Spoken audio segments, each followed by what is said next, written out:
Imagine a territory so vast that you could, just drop the entire ancient Egyptian civilization into it. And it would still rattle around. It would rattle around like a pebble in a shoe. We are talking about an area possibly as large as, what, 800,000 square kilometers? Larger than Pakistan is today. I mean, Yeah. it's larger than ancient Egypt and Mesopotamia combined. And yet, for thousands of years, we just walked right over it. We used its ancient bricks to build railway lines for the British Raj. Completely oblivious. Completely oblivious to the fact that we were dismantling one of the most sophisticated urban engines the world had ever seen. The great silent ancestor of the Indian subcontinent. Today, we are correcting that silence. We are doing a deep dive into the Harappan Civilization. And we're looking specifically at Chapter 4 of Upinder Singh's History of Ancient and Early Medieval India. And this is the important part, we aren't just reading the chapter to you. No, Yeah. absolutely not. This is the Simplified UPSC deep dive. Our mission is, well, it's very specific. Right. We're going to look at this massive era, this whole civilization, through the lens of the exam. We're hunting for those high-yield facts, the nuances that separate a generalist from a specialist. And we are going to map it all to the previous year questions, the PYQs. Exactly. Because history is a story, a fascinating one. But for our listeners, history is also a score. Precisely. Okay, so before we start digging into the mounds, we have some essential housekeeping to get through. The important stuff. This deep dive is brought to you by Simplified UPSC by PPP. And if you're getting value from this analysis, and we really hope you are, we humbly ask you to subscribe to the YouTube channel. It sounds like such a small thing, but it really does help us keep the lights on and, keep this content flowing. It really does. And for those of you who are able, please consider supporting us on Patreon. It allows us to do the deep research that something like this requires. And on that note, a massive heartfelt shout out to all of our current supporters. You guys are the real patrons of this project. You make it happen. We mean that. Also, don't just listen. Engage with us. Like the video, leave a comment, challenge us if you think we missed a nuance. We love that. And for all the scribblers out there, don't worry about getting carpal tunnel trying to write everything down. Right. The free notes with practice PYQs are all on the public Telegram channel. The link is right there for you. And for the really serious aspirants, the ones who want, let's call it the red carpet treatment, you can join our private Telegram library. That's where we keep the premium notes, the detailed breakdowns, model means answers, and you get bulk access to this whole series at once. To get in, just DM us on the public channel. It's that simple. Okay, housekeeping complete. Let's go to 2600 BCE. Let's do it. I want to start with a headache that every single aspirant faces right at the beginning. I think I know where you're going with this. The name. I open one book, it says Indus Valley Civilization. I open another, it says Harappan Civilization. I go online, and people are arguing for Sindhu-Saraswati. Upinder Singh spends some time on this. Why can't we just agree on a label? What's the deal? It's not just pedantry, It's actually a history of how archaeology itself works, how our understanding has evolved. Okay. The Indus Valley label is the oldest one. And it was the most logical at the time because the first big discoveries, Harappa and Mohenjo-daro, were found right there in the Indus River Basin. So it was logical but geographically limiting. Exactly. As archaeologists kept digging, they found sites way, way outside the Indus Valley. They found them down in Gujarat, over in Rajasthan, up in Haryana. Suddenly, calling it the Indus Valley Civilization just became factually inaccurate. It was too small a box. So Harappan civilization is the safe bet, then? Harappan is the technical bet. It's the archaeological convention. What do you mean by type site? In archaeology, if you discover a new, previously unknown culture, you name it after the type site, which is just the very first place it was properly identified. And that was Harappa. That was Harappa, excavated back in the 1920s. So scientifically speaking, Harappan civilization is the correct term. It neatly covers everything from Jammu all the way down to Gujarat. Okay, that makes sense. But then Upinder Singh brings up the third contender, the Sindhu-Saraswati civilization. Now, this one often gets dragged into political debates. It does, unfortunately. But since Singh points out, there's actual geographical, scientific data driving this name. She does, and this is really important for the exam. You have to look at the data, not just the online noise. The data shows a massive concentration of archaeological sites along the course of the Ghaggar-Hakra river system. The Ghaggar-Hakra, that's the seasonal river that flows through Haryana and Rajasthan today, right? Often it's just a dry bed. Today, yes, it's seasonal. But back then, the evidence suggests it was a mighty perennial river system. And many, many scholars identify this with the lost Saraswati River that's mentioned so prominently in the Rig Veda. And there are more sites there than on the Indus. A huge number.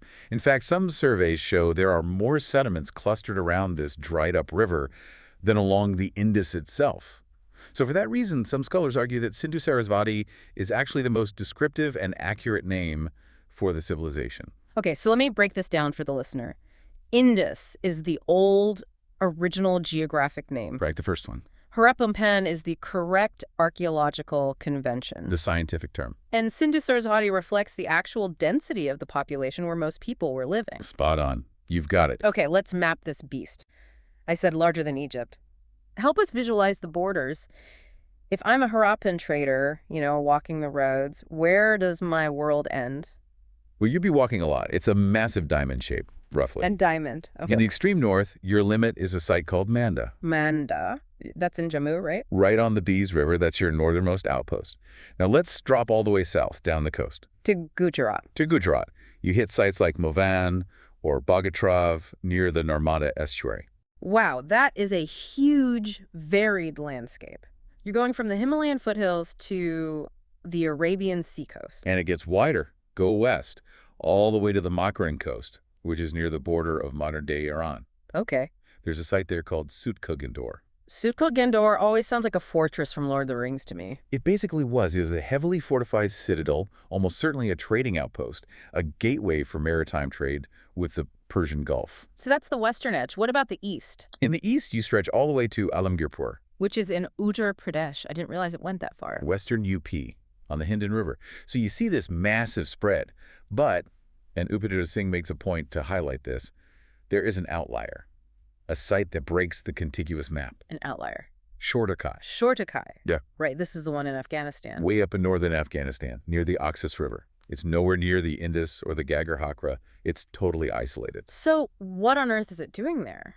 Did a group of Harappans just get hopelessly lost? No, they were chasing rocks. Yeah. Specifically, lapis lazuli, that beautiful blue stone. Shortakai was almost certainly a trading colony, established purely to control the trade of lapis and maybe tin from the mines in Central Asia. That is such a crucial point, especially for a nature of the state question in Mainz. Absolutely. A civilization that establishes a distant planned colony just for resource extraction is operating on a level of strategic complexity that is way beyond simple farming villages. Oh, completely. It implies a state policy, or at least a very, very powerful and organized merchant guild. Which brings us to the big question. How? How did this all happen? For a long time, there was this old colonial idea, the diffusionist theory, that civilization was a gift from Mesopotamia, that India couldn't possibly have figured this out on its own. Right, the light from the west idea. Scholars like Samuel Kramer and even Mortimer Wheeler in his early days, they looked at the bricks and the seals and said, oh, the Sumerians must have sailed over and taught them all this. It feels a little patronizing in hindsight. It is. It's a product of its time. But Upinder Singh just dismantles this piece by piece using the archaeological record. She argues for distinct indigenous roots. We didn't import the city, we grew it. Exactly. And the proof is in the dirt, specifically at a place called Mehrgarh. Mehrgarh is the smoking gun. It really is. It's located in the Kachi Plains of Baluchistan near the Bolan Pass, a crucial gateway.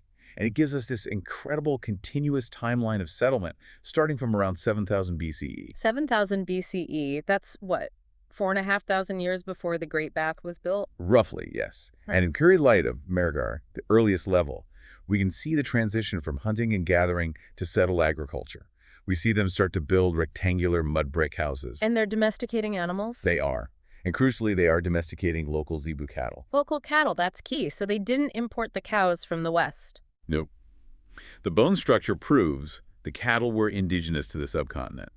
And as you move up through the layers at Mehrgarh, through period 2 and 3, you see pottery evolving, craft specialization beginning, trade networks forming with Iran. It's all there. So by the time we get to 2600 BCE, the Harappan culture had been cooking for thousands of years. Exactly. Mhm. It wasn't a sudden explosion of genius. It was a slow, steady boil. Archaeologists call this whole preparatory period the early Harappan phase. Okay, the early Harappan phase, roughly 3200 to 2600 BCE. Right. I want to drill down on this early Harappan concept because I think it often trips people up. We tend to think, village, village, village, and then boom, suddenly there's Mohenjo-daro. It's much more of a gradient. A Pakistani archaeologist, M.R. Mughal, did some brilliant work on this. He showed that many of the things we think of as uniquely mature Harappan-like fortification walls, long-distance trade, even the standardized brick ratios, they actually started appearing in the early Harappan phase. So it was like a dress rehearsal for urbanization? That's a great way to put it. Can you give us a concrete example? Where do we see this dress rehearsal in action? Okay, look at a site like Kot Diji in Sindh. Before the mature phase, the settlement there was already fortified. They were building massive defensive walls. So the idea of a protected, important central place was already there. Yes. Or look at Kalibangan in Rajasthan. Kalibangan is famous for the fire altars, isn't it? In the mature phase, yes. But if you dig down to the early Harappan levels, literally underneath the city, the archaeologists found a plowed field, preserved under the layers of the city. A plowed field. I mean, that doesn't sound very high-tech. But it is when you look at the pattern. It was a grid of furrows. Two sets of lines crossing each other at right angles. Why would they cross them like that? To grow two different crops at the same time. Mixed cropping. Based on the analysis, it was likely mustard and gram, or chickpeas. That's brilliant. That's agricultural risk management. If one crop fails due to pests or disease, the other survives. Precisely. And here is the kicker, the detail that gives you goosebumps. Upinder Singh points out that farmers in that exact region of Rajasthan use the exact same plowing pattern for mixed cropping today. No way. Yes, that is incredible. Empires rise and fall, scripts are lost, entire cities crumble to dust. But the way a farmer plows his field in northern Rajasthan hasn't changed in 4,500 years. That is the deep continuity of Indian history right there. It is. So we have this long evolution, and then around 2600 BCE, something shifts into high gear. The integration era begins, the mature Harappan period, and this is where we get that startling uniformity. The uniformity is just startling. I mean, imagine you're walking into a town in Jammu, and then you travel 1,000 kilometers south to a town in Gujarat. I'd expect everything to be different. But it wouldn't be. You would see the same pottery styles, the same seals, and most famously, the same bricks. The famous 1.2.4 ratio. Thickness 1, width 2, length 4. It didn't matter if you were building a humble drain or a massive fortress wall. You used bricks with that ratio, burnt bricks or sun-dried bricks, but always that ratio. Upinder Singh asks the obvious question, how?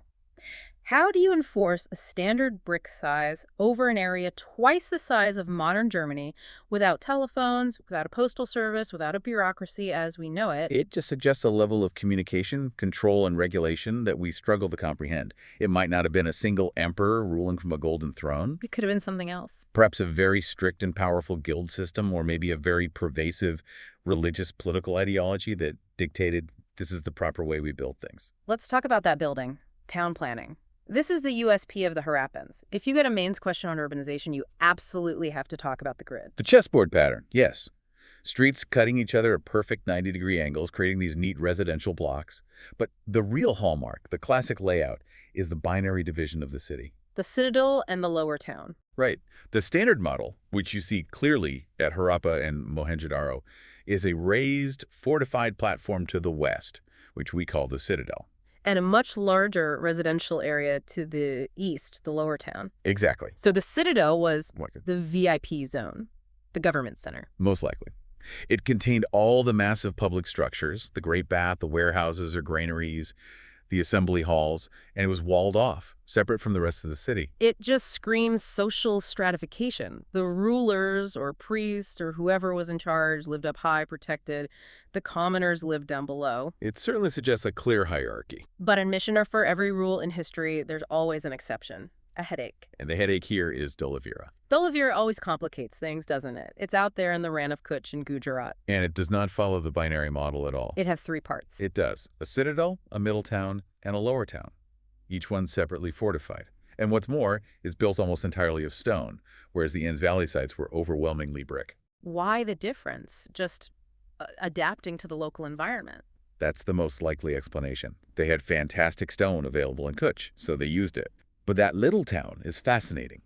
It implies a more complex social hierarchy than just rulers and ruled. Maybe a rising middle class of merchants. Or bureaucrats. It's possible. It suggests a three-tiered society. Speaking of Dholavira, this is the perfect time to pull in a PYQ. This was from the prelims 2021. The question asked, and I'm paraphrasing, which one of the following ancient towns is well known for its elaborate system of water harvesting and management by building a series of dams and channelizing water into connected reservoirs? And the answer, of course, is Dholavira. So why was Dholavira so obsessed with water compared to, say, Mohenjo-daro? Environment. It's all about the environment. Mohenjo-daro sits right next to the mighty Indus. The problem wasn't the lack of water, it was too much water. They were constantly fighting floods. Dholavira is in the Rann of Kutch, an arid, salty desert. Exactly. It's an arid zone. They had to catch and store every single precious drop of rain. So they built these reservoirs. Massive ones, cut deep into the bedrock of the city. They built check dams on the two seasonal streams, the Manhar and Mansar that flank the city, to divert the monsoon runoff into this complex system of reservoirs. It was a survival mechanism turned into an absolute engineering marvel. While we're on the subject of water, we have to talk about the drains. I remember reading somewhere that the Harappan drainage system was better than London's in the 19th century. Is that an exaggeration? It's not an exaggeration at all. Upinder Singh notes that while Mesopotamia had some drains, no other ancient civilization had a system this extensive or sophisticated. So every house was connected. Pretty much. Every house had a bathing area and often a toilet. The wastewater went out through a chute in the wall into a covered street drain. And the street drains were covered. Covered with specially made bricks or stone slabs. And get this, they had manholes. Inspection covers at regular intervals so you could lift them up and clean out any blockages. They even had some pits to catch the heavy sludge. That implies a municipal authority, a city works department. Someone's job was to be the drain inspector 4,000 years ago. Waste management is a sure sign of a highly evolved and organized state. And the crown jewel of this entire water culture is obviously the Great Bath at Mohenjo-daro. It's an iconic structure. Sits right there in the citadel. But you have to look at the engineering. It wasn't just a big pit they dug. It was waterproofed. Meticulously. Mm. The floor and walls were made of fine-fitted burnt bricks set in gypsum mortar. And then, to be absolutely sure, they applied a thick layer of bitumen on the sides. Bitumen is natural tar or asphalt? Yes. They made it completely watertight. Now, this level of effort tells you it wasn't for swimming laps. Right. The consensus, which Singh agrees with, is that it was for ritual bathing. Public religious purification. Like the pushkarinis or temple tanks we see in South India today. A very similar concept. It suggests that water and ritual purity associated with water was a central part of their religious life. Okay, so right next to the bath, there's another massive building. It's always labeled the granary. But I've heard historians fighting about this name. And for good reason. Upinder Singh is quite careful here. She consistently calls it the so-called granary. Why so-called? Because while it has the perfect structure for a granary, these massive brick foundations with air ducts running between them for ventilation, which is exactly what you need to keep grain from rotting. There's a but. The big but is that we haven't actually found any grain in it. Not a single charred wheat or barley grain. That's a pretty big missing piece of evidence for a granary. It is. So it might have been a public treasury, a warehouse for trade goods like cotton or timber, maybe even a great hall for public assembly. We call it a granary because of its shape, but without the actual grain, it's an educated guess, not a proven fact. Let's talk about that wheat then. We've covered the bricks and the drains, but what was fueling this whole urban engine? What were they eating? Their agricultural base was very solid. Wheat and barley were the dual staples, the foundation of their diet. But India is a huge place. You can't grow the same crops everywhere. Correct. So we see a lot of regional variation. Down in Gujarat, for example, millets like Raji and Jowar become very important. They are hardier, more drought-resistant crops. And what about the rice debate? Did they have rice? They did, but it seems to have been a minor player. We have found rice husks and impressions in pottery at sites like Lothal and Rangpur in Gujarat, but it wasn't the main caloric source like it is in the Ganges Valley much later on. It was there, but it was secondary to wheat and barley. Now, we have to talk about the animals, because there is one specific animal that causes more headaches for history students than any other. The horse. The Equus caballus. Let's try to settle this once and for all. Did the Harappans ride horses into battle? Okay, If you are writing a UPSC answer on this, you need to be extremely precise. Upinder Singh states very clearly that horse bones are extremely rare or completely absent in the mature Harappan phase. But I've definitely heard about Surcotada. Isn't there a horse skeleton there? Ah, yes, Surcotada. There is a claim of horse remains from Surcotada. But, as Singh points out, many zoologists disagree on the identification of those bones. So it might not be a horse. It might be an onager, which is a type of wild ass, or another native equid species.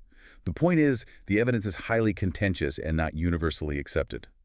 One disputed skeleton at one site does not make for a horse-centric culture. Why does this one animal matter so much? Why are we splitting hairs over a few horse bones? Because of who comes next, the Aryans. The Vedic culture that follows the Harappans is absolutely obsessed with horses. The horse is central to their religious sacrifices, their warfare, their transport, their identity. Ah, I see. So if the Harappans had lots of horses, the cultural line between Harappan and Aryan gets very blurry. If they didn't, it strengthens the argument that the horse-centric culture was a later introduction to the subcontinent. So for the exam, is the statement the Harappans did not know the horse a safe statement to make? Let's look directly at a PYQ from 2017. It asked to compare Rig-Vedic Aryans and Indus Valley people. One of the statements to evaluate was, Rig-Vedic Aryans domesticated the horse, whereas there is no evidence that Indus Valley people knew this animal. And what was the official answer? The commission marked that statement as correct. Now, in pure science, no evidence is a very strong absolute term. But in the context of the UPSC exam, they are looking for the broad cultural contrast. The horse was central to the Aryans, and at best, peripheral or non-existent for the Harappans. And that links directly to warfare, too. Directly. The Harappans had wonderful ox carts. We have these beautiful terracotta toy models of them. But they did not have light, spoked-wheel, horse-drawn chariots. That is a Vedic-era technology. So if a question says, the Harappans fought epic battles in chariots, that's a hard false. An absolute 100% false. Okay, leaving the farmyard, let's go to the workshop. We call this a Bronze Age civilization. We do. But you have to remember, bronze is an alloy. It's copper plus tin. And tin is hard to find in India. Very hard. It had to be imported, most likely from Afghanistan or Central Asia. Another reason for that Shortakai outpost. So bronze wasn't actually that common. Because tin was so scarce and expensive, true bronze tools are actually rarer than pure copper tools. They used a lot more copper. And what about iron? This is a binary switch for the exam. A hard line. Harappans equals no iron. The Iron Age in India begins much later, with the Vedic and post-Vedic periods. The Harappans did not know how to smelt or use iron. Okay, so they're working with copper, bronze, stone, and beads. Lots and lots of beads. They were the undisputed masters of the bead, specifically those long, barrel-shaped carnelian beads. Carnelian is that beautiful, deep red, semi-precious stone. And this wasn't just a little hobby for them. This was a full-blown industry. A massive export industry. Sites like Chandidaro and Lothal were basically specialized bead factories. We find unfinished beads, zone drills, polishing platforms, the whole production line. Drilling those long, thin holes through hard carnelian with the tools they had is incredibly difficult. You mentioned Chandidaro. Is it true it was almost exclusively a craft city? No big citadel? It seems so. It's a small site compared to Mohenjo-Daro, but the concentration of waste from craft production, unfinished beads, drills, shell fragments is enormous. It was the workshop of the Harappan world. And shell working, I imagine that was coastal. Exactly. Nageshwar and Balakat. They were right on the coast with access to large conch shells. They made bangles, ladles, and decorative inlays out of shell, which were then traded inland. I want to talk about one specific artifact that really defines their skill in metallurgy, the dancing girl. The famous bronze statue from Mohenjo-Daro. It's tiny, it's only about 10 centimeters high. Right. But the technique used to make it is incredibly sophisticated. The lost wax technique. Can you walk us through how that works? Sure. It's also called Seo Purdue. First, you make a perfect detailed model of what you want to cast, but you make it out of beeswax. So you'd sculpt the little dancer with all the bangles on her arm and her posture? Every single detail. Then you carefully cover that entire wax model in fine clay, leaving a couple of small channels, and let it dry to form a hard mold. And then you heat it up. You heat the whole thing up. The wax inside melts and runs out through the channels. That's why it's lost wax. Now you have a hollow, empty clay mold that is a perfect negative image of your original model. And you pour the bronze in there? You pour the molten bronze into that hollow mold. Once it cools down, you carefully break away the outer clay mold, and voila, you have a solid bronze statue. The fact that they could master that multi-step process 4,500 years ago is just mind-blowing. It shows a deep, practical understanding of thermal properties, metallurgy, and artistry. You mentioned exports earlier. Who are they selling all these amazing beads and statues to? Their biggest customer by far was Mesopotamia, modern-day Iraq. We have clay tablets from the time of Sargon of Akkad.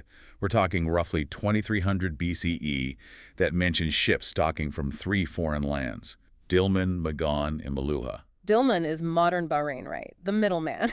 Yes. Magan is likely the coast of Oman. And Meluha, that is almost certainly the Mesopotamian name for the Harappan civilization. So the Mesopotamians called them Meluhans. What did they buy from them? The tablets list the cargo manifest. They were importing carnelian, lapis lazuli, ivory, fine timber, and even exotic animals like peacocks. There's mention of a Hadja bird in Sumerian texts, which scholars believe was the peacock. Do we have the receipt on our end? Do we find Mesopotamian stuff in Harappan sites? We do. We find Persian Gulf seals, which are circular button seals, very different from the Harappan square ones at sites like Lothal. And more importantly, we find distinctive Harappan square seals in Mesopotamian cities like and Kish.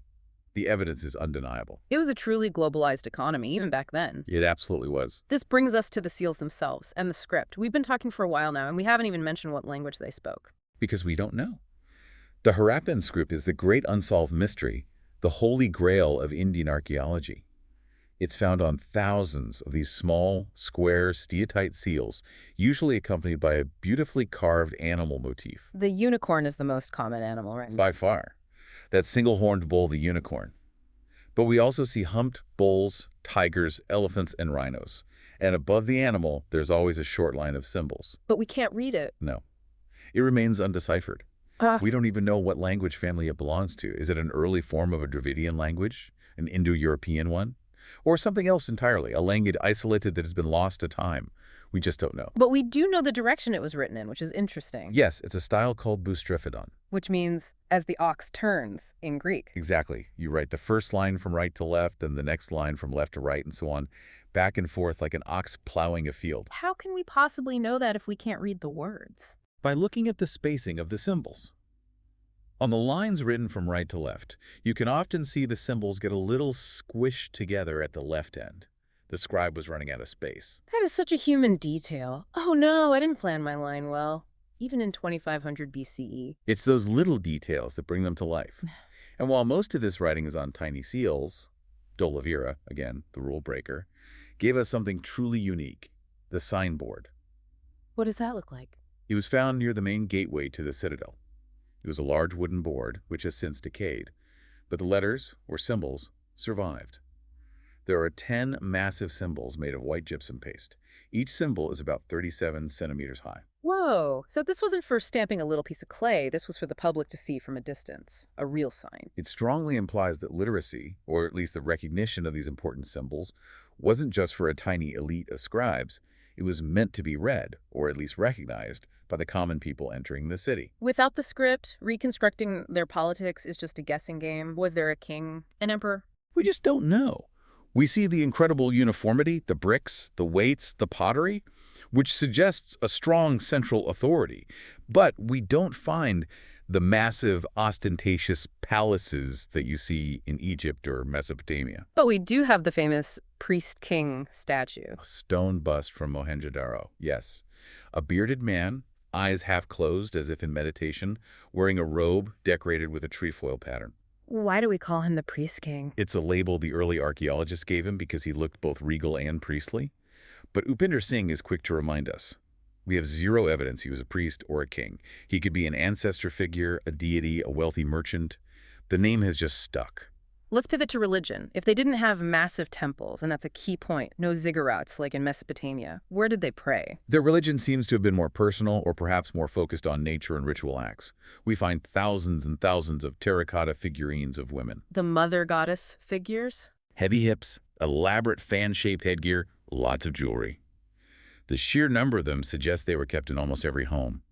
It points to a widespread household fertility cult. And what about the male deities? The most important piece of evidence is the Pashupati seal. It shows a figure, possibly male, seated in a yogic posture, specifically Ullabantasana, with the heels pressed together under the body. And he's surrounded by a zoo? He is. An elephant, a tiger, a rhinoceros, and a water buffalo. And 2 deer or antelope are shown beneath his throne. Sir John Marshall, who excavated Mohenjo-Daro, famously called this figure Proto-Shiva. He did, because Shiva in later Hinduism is known as Pashupati, the lord of the beasts.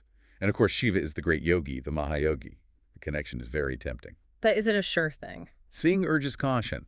Is it actually a depiction of a deity that would become Shiva? Or is it just a shamanistic figure, a master of the animals, a concept you find in many early cultures that later influenced the iconography of Shiva? We can't be 100% sure. But the continuity, especially the yoga posture, is striking. It's undeniable. The practice of yoga has roots that go back to the very dawn of Indian civilization. I want to circle back to the fire altars. You mentioned they were found at Kalibangan. Yes, and also at Lothal. At Kalibangan on the Citadel, they found a whole row of these clay-lined pits containing ash and charcoal. They really look like fire altars. This is fascinating because fire worship, the yajna, is a key component of the Vedic religion, which comes later. Exactly. This suggests a significant regional variation in religious practices within the Harappan world. Maybe the people in Mohenjo-Daro were all about the great bath and water rituals, while the people in Kalibangan and Lothal were more focused on fire rituals. It shows that the Harappan civilization wasn't a monolith. It had diverse beliefs under one broad cultural umbrella. Let's link this directly to a PYQ. This was from the 2013 prelims. It asked to characterize the Indus Valley people. Statement 1, they possessed great palaces and temples. False. As we've said, we haven't found any clear evidence of either. Statement 2, they worshipped both male and female deities. True. We have the Pashupati figure and the thousands of Mother Goddess terracotta figurines. And statement 3, they employed horse-drawn chariots in warfare. False. Absolutely false. As we discussed, no significant evidence for horses and definitely no chariots. You see, once you know the core facts from a source like Upinder Singh, these questions become so much clearer. That's the goal, to cut through the noise. Now we come to the end, the decline. For a very long time, the story was dramatic and simple.